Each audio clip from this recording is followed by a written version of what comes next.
Jonah is one of the most outrageous historical accounts in the Bible.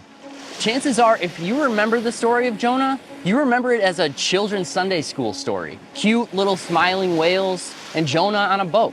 But in reality, the story of Jonah is not cute or childish at all.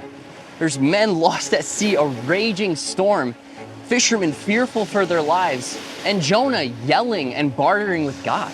When you strip away all the details, we are really left with a great story about God who passionately pursues his people.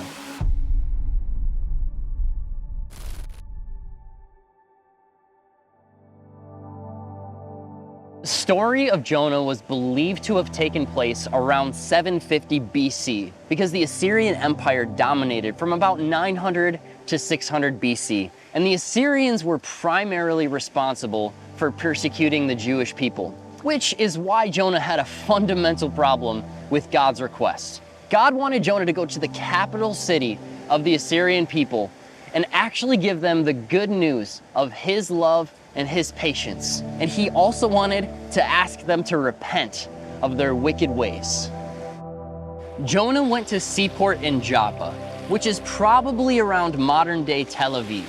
Nineveh was about 600 miles northeast, which is modern-day Mosul, Iraq.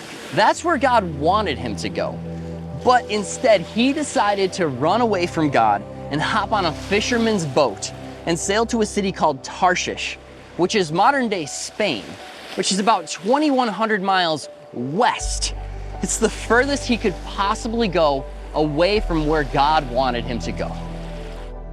So on his way there, God caused a great storm.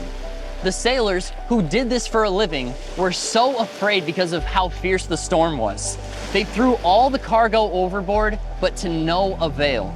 And then finally, Jonah admitted to them, "It's me. I'm the reason that this is happening. I'm running from the only living God who caused the storm because I've disobeyed him." Jonah told the men, "If you throw me overboard, I'm sure God will spare you." The men didn't want to do it because they knew what that would mean. But they had to.